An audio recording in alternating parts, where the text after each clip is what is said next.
میرے بھائی، ایک تو دنیا میں سزا ہے، پھر قیامت کی سزا ہے، اور وہ زیادہ سخت ہے، وہ زیادہ سخت ہے۔ ہم لوگوں نے نا ہیلے بہانے بڑے بنائے ہوئے ہیں۔ بینک کے ساتھ کاروبار کرنے والا کہتا ہے نہیں نہیں مجبوراً لیا ہے، مجبوراً مر رہا تھا تو، آخری لبوں پہ تھا تو جائز ہے، جائز ہے۔ اس وقت جب تجھے کھانے کو لقمہ نہ لگے تو حرام کھانا بھی جائز ہے، کیا دقت تھی؟ کیوں اللہ رسول کے مقابلے میں کھڑا ہوا تو؟ کیوں سود کا دھندا کیا؟ کیا تکلیف تھی؟ کہاں تو الجھ گیا تھا؟ ہم جان بوجھ کے اپنے لیے جہنم کٹھی کرتے ہیں، پھر کہتے ہیں سکون نہیں زندگی میں۔ کہاں سکون آئے گا؟ کیسے آئے گا؟ ہم نے خود آگ لگائی ہے چمن میں اپنی۔ جو قیامت کی سزا ہے، میرے نبی پاک علیہ السلام نے فرمایا رب تمہیں سامنے کھڑا کرے گا، اور کس طرح کھڑا کرے گا؟ فرمایا لوگوں کے وجود سے کپڑے اتر جائیں گے، زمین اس طرح دہکے گی جس طرح تانبا زمین پہ رکھا جائے اور آگ جلائی جائے، اور پھر ننگے پاؤں رب تمہیں کھڑا کرے گا۔ آج سورج کی پشت تمہاری جانب ہے، قیامت میں منہ تمہاری جانب ہوگا۔ نیزہ آپ نے دیکھا ہوگا، نیزہ ہوتا تھا، فرمایا یہ جو تم نیزے دیکھتے ہو صرف 1.25 نیزے کے برابر سورج قریب آ جائے گا، اور پھر اللہ تمہیں سامنے کھڑا کر کے تم سے سوال جواب کرے گا۔ اور حضور نے کہہ دیا ہے تو اب کسی نعت خواں کے کہنے سے بات بدل سکتی، کسی پیر کے کہنے سے جملہ بدل سکتا، کسی خطیب کے کہنے سے فکر نہ کرنا وہ سامنے جنت پڑی ہے، اب بات بدل سکتی؟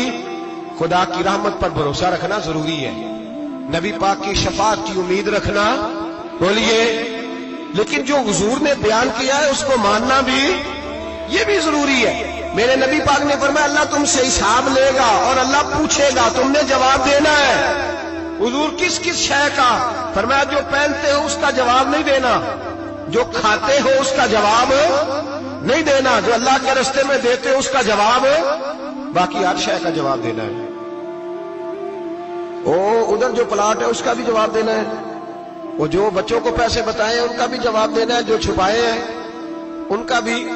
ثم لتسألن یومئذ عن النعیم، جو کمیٹی اپنے محلے میں ڈالی ہے اس کا بھی جواب دینا ہے، جو سسرال کے علاقے میں ابا جی سے چوری ڈالی ہوئی ہے اس کا جواب بھی، سب کا جواب دینا ہے، تمام حساب کتاب۔ اور اللہ فرماتے ہیں میں سامنے کھڑا کر کے ہر سوال کا تجھ سے جواب، تجھے ہر سوال کا جواب صاحب۔ اچھا یہ جو بڑے لوگ تھے وہ حساب سے ڈرتے تھے، ہم چھوٹے لوگ ہیں ہم حساب سے ہم نہیں ڈرتے، ہم کہتے ہیں دیکھی جائے گی۔ بڑے لوگ جو تھے وہ حساب سے، حضرت ابو بکر صدیق دعا کرایا کرتے تھے، دعا کرو اللہ مجھ سے حساب نہ پوچھے۔ حضرت عمر فاروق رضی اللہ تعالیٰ عنہ اپنے بیٹے سے کہتے تھے بیٹا اپنے باپ کے لیے رحمت کی دعا کرنا، میں درگزر والا ہوں، میں حساب والا کوئی نہیں۔ بڑے لوگ ڈرتے تھے، بڑے لوگ۔ حضرت عثمان غنی قبر پہ کھڑے ہوتے تھے تو داڑھی آنسوؤں سے بھیگ جاتی۔ غلام کہتے ہیں حضور 3 دفعہ نبی پاک نے آپ کو جنت کی بشارت دی ہے، 3 دفعہ بشارت دی ہے، تو آپ کیوں اتنا روتے ہیں؟ عثمان غنی فرماتے جس رسول نے مجھے جنتی کہا ہے اسی محبوب نے مجھے فرمایا تھا عثمان قبر آخرت کی منزلوں میں سے پہلی منزل ہے۔ اور آپ فرماتے ہیں میرے تو کمرے میں دیا گل ہو جائے تو مجھے ڈر لگتا ہے، اس میں تو مکمل اندھیرا ہے۔ آپ فرماتے کھڑکیاں بند ہو تو دم گھٹنے لگتا ہے، اس کو تو دروازہ ہی کوئی نہیں، روشن دان تک نہیں۔ بھائی جو بڑے تھے وہ ڈر رہے تھے۔ مولا علی شیر خدا نماز کا وضو کر کے کانپتے تھے، کانپتے۔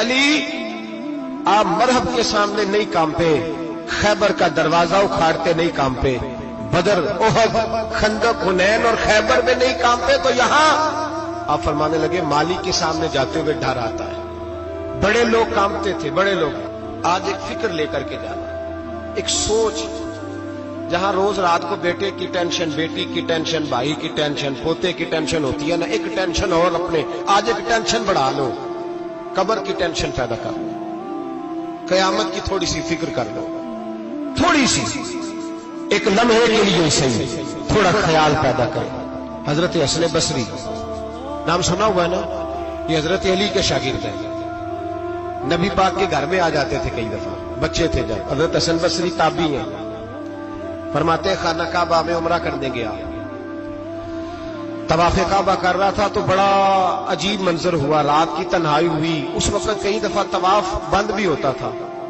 اس لیے کہ رش کم ہوتا تھا تو رات کو سب سو جاتا تھا. کہتے رات ذرا گہری ہوئی تو لوگ اپنا اپنا خیمہ لے کے جاتے تھے. اب تو ہوٹل ہے نا تو خیمے لگتے تھے, لوگ خیمہ لے کے جاتے تھے, جہاں جگہ ملتی تھی خیمہ لگا کے رہتے تھے. فرماتے میں رات کو سویا خیمے میں, ایک دردناک آواز آئی, میٹھی ہے دھیمی ہے پر درد بڑا ہے. کوئی رونے والا رو کے کہتا ہے اللہ حساب قیامت میں مجھ سے نہ لینا, اے اللہ تنہائی میں جتنا مرضی حساب لینا پر لوگوں کے سامنے نہ لینا. اور پھر کہتا ہے اللہ فضل تو تب کرے جب تو میرا حساب پوچھے ہی نہ. پھر چند منٹ گزرے تو پھر وہ رونے لگا. میرے کانوں میں آواز آئی, کہنے لگا اے اللہ حساب تو ان کا لیا جاتا ہے جو حساب کے قابل ہوتے ہیں. اعلیٰ حضرت کہتے ہیں نا رضا سے تو کیا حساب لے گا, رضا بھی کسی حساب میں. اے اللہ میں قابل نہیں, مجھ سے حساب نہ لینا. کہتے تھوڑی دیر گزری تو پھر وہ رونے لگا. پھر ذرا سانس سنبھلے تو پھر کہنے لگا اے اللہ میں تو لوگوں کو کوئی بندہ حساب پوچھ لے تو نہیں دے سکتا, میں تجھے کیسے حساب دوں. پھر تڑپنے لگا. کہتے تھوڑی دیر گزری تو پھر ایک لفظ انہوں نے کہے رونے والے نے, کہنے لگے اللہ دیکھ تیرے محبوب کا فرمان ہے جو معافی مانگے تو اسے معاف کر دیا کرتا ہے. اے اللہ میں معافی مانگنے آیا ہوں اور مسجد نہیں آیا, میں کعبۃ اللہ ہی آ گیا ہوں. کہتے ہیں وہ اتنا روئے کہ چیخ آئی ان کی, اور جب دھڑام سے کوئی زمین پہ گرا تو میں پریشان ہوا کہ اب تو بے ہوش ہو گیا. فرماتے ہیں میں زور سے اٹھا فٹافٹ اور اس شخص کی طرف بڑھا. میرے دل میں خیال ہے کوئی گناہگار ہے بیچارہ, تو چلو میں بھی دعا کرتا ہوں, اس کو کہتا ہوں بیٹے فکر نہ کر اللہ تیری مدد کرے گا. فرماتے ہیں میں گیا اس نیت کے ساتھ کہ میں کہوں گا چلو اٹھو تم بھی دعا کرو میں بھی کرتا ہوں, اللہ ہم سے حساب نہ پوچھے. کہتے میں گیا تو وہ شخصیت بے ہوش پڑی تھی, کالے سیاہ بال ان کے چہرے پہ بکھرے ہوئے تھے. کہتے لوگوں جب میں نے زلفیں ہٹائیں چہرے سے تو میرا وجود کانپنے لگا آسمان ٹوٹ پڑے گا, زمین پھٹ جائے گی, ستارے بکھر جائیں گے, آج بہ جائیں گے سمندر. فرماتے میری چیخیں نکل گئی. یہ کوئی گناہگار تو نہیں, یہ تو حضرت فاطمہ کے پوتے امام زین العابدین ہے, یہ تو امام حسین کا وہ بیٹا ہے جو کربلا میں تنہا بچے تھے. فرماتے میں امام کا چہرہ دیکھا تو بھاگ کے آیا اور میں نے اپنی داڑھی ان کے پیروں کے ساتھ مس کی اور میں نے کہا حضور اٹھیے. امام اٹھے تو میں نے کہا شہزادے تیرے تو اشارے سے اللہ کئی گناہگاروں کو بخشے گا, تیری تو دعا سے اللہ بخشے گا, یہ کیا کر رہے ہو. تو امام زین العابدین کہنے لگے حسن بصری ادھر آ یار, ادھر آؤ بزرگ ہو, میرے دادا کے پاس رہنے والے ہو, میں نے نا آج ہی سنا ہے کہ اس کا عذاب بڑا سخت ہے, آؤ میرے لیے دعا کرو, اللہ پاک مجھ سے حساب نہ پوچھے. کہا حضور نہ کریں. اب فرمانے لگے تجھے نہیں پتا کچھ چیزیں ایسی ہیں کہ رب نے اگر حساب پوچھا تو میں واقعی جواب نہیں دے پاؤں گا, چل کر میرے لیے دعا. کہتے میں نے ہاتھ باندھے حضور میں نہیں کرتا, اٹھا کہہ. فرماتے میں نے ہاتھ اٹھائے, میں نے کہا اے اللہ تیرے رسول کا شہزادہ ہے, یہ تیرے رسول کا شہزادہ ہے, یہ کہہ رہا ہے تو فضل کر. وہ بھائی جو بڑے تھے وہ تو تڑپتے تھے, سسکتے تھے.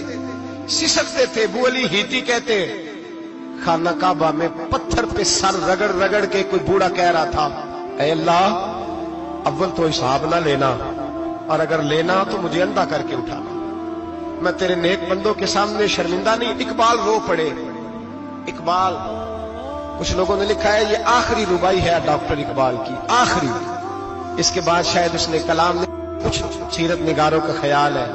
اقبال مدینے کی طرف منہ کر کے کہنے لگے تو غنی از ہر دو عالم من فقیر, اللہ تو غنی ہے میں تو فقیر ہوں. روز محشر عذر ہائے من پذیر, اے اللہ اول تو میرا کوئی عذر قبول کر لینا محشر کے دن, اور اگر نہ کرنا ہوا اگر تمہیں بینم حسابم نہ گزیر, اگر ضرور ہی میرا حساب لینا ہے اے اللہ, اگر تو نے ضرور لینا ہے اے اللہ, اگر ضرور ہی لینا حساب اول تو میرا عذر مان لینا, میری کمزوری پہ رحم کرنا. اے اللہ میرے بڑھاپے پر میری کمزوری پر رحم کرنا, اگر ضرور حساب لینا ہے از نگاہ مصطفیٰ پنہا بغیر, تو اے اللہ ذرا حضور کی نگاہوں سے اوجل کر کے لینا.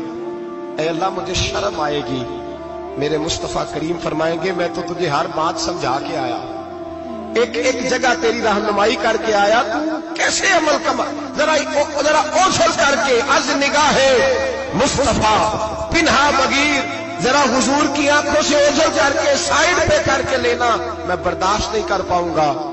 حضرت ابو علی ایتی کہتے ہیں بابے نے سر رکھا ہوا ہے اور کہتے ہیں اللہ مجھے اندھا کر کے اٹھانا.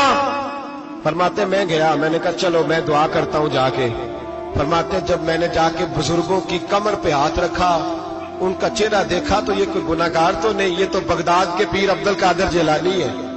حضرت خواجہ معین الدین اجمیری رحمت اللہ علیہ خواجہ قطب الدین بختیار کاکی کو تنہائی میں بلا کے کہنے لگے معین الدین سید زادہ ہے, معین الدین حضور کے خاندان میں پیدا ہوا ہے, معین الدین سے اس کے پیر کو بڑی امیدیں تھیں. معین الدین کو رسول پاک نے ہندوستان بھیجا تھا, پر قطب الدین یار معین الدین تبلیغ کا حق نہیں ادا کر سکا. حضرت خواجہ قطب الدین کہنے لگے حضور 90 لاکھ تو مسلمان کر دیے, اور کیا حق تھا؟ فرمایا نہیں, جب تو تہجد کی نماز پڑھے نا بیٹا اپنے لیے دعا مانگنا تو خدا سے کہنا مولا میرے پیر کی کوتاہیاں معاف کر. وہ جس اعزاز کا تھا وہ کام نہیں کر سکتا, جو بڑے تھے ان کی تو باتیں بڑی تھی. یہ جو ہم چھوٹے آئے ہیں نا نئے, ٹکٹیں دیتے پھرتے ہیں, ٹکٹیں, بے نمازی جاہل ان پڑھ بھی ٹکٹیں بانٹتا ہے لوگوں کو, تو بھی بخشا ہے تو بھی بخشا ہے. وہ 90 لاکھ لوگوں کو رائے حق پر لگا کے بھی کہتے تھے نہیں حق تو یہ ہے کہ حق ادا نہ ہوا, حق تو یہ ہے کہ حق کوئی شے پلے نہیں, ڈٹا ہوا کھڑا ہے مسلمان, ڈٹا ہوا کہ میدان محشر میں یہاں تو چھپے ہوئے ہیں نا عیب, چھپے ہوئے ہیں. اور بھائی رب بڑا قریب ہے, عیبوں کے باوجود نوازتا ہے. میرا دعویٰ یہ ہے اگر ہمارے عیب کھل جائیں, لوگ ہمیں دھرتی پہ جینے نہ دیں, لوگ جینے نہ دیں, نکال دیں, اپنے بھی ہمیں برداشت نہ کریں, یہ تو اس کا کرم ہے. پتہ سارا ہے سردار مکیتیاں دا, پردہ چپایا ہی تیرا بھلا ہو سی. وامتاز اليوم ایھا المجرمون, اللہ فرمائے گا مجرم باہر آ جائے.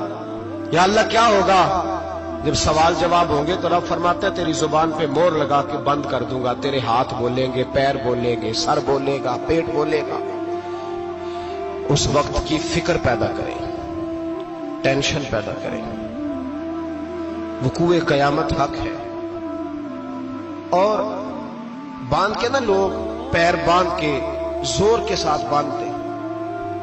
سگا بیٹا جب قبر میں دفن کرتا ہے نا تو بھی کہتا وہ کونا, یہ کونا تھوڑا سا مٹی کم ہے, یہاں بھی مٹی ڈالو.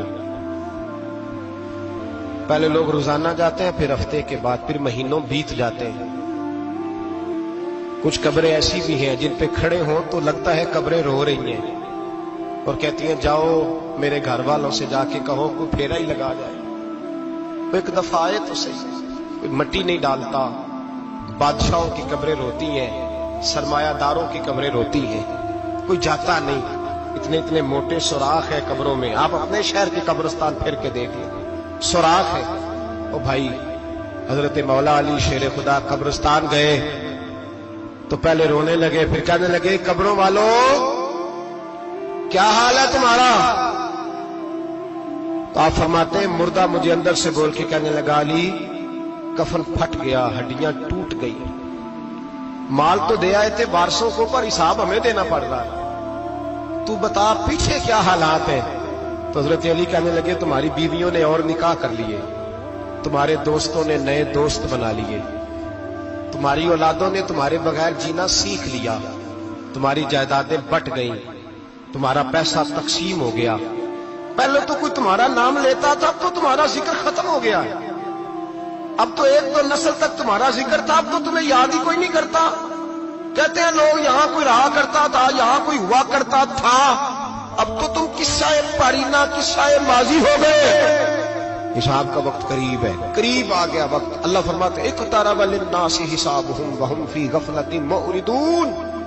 فرمایا حساب کا وقت قریب آ گیا ہے تو ابھی بھی غافل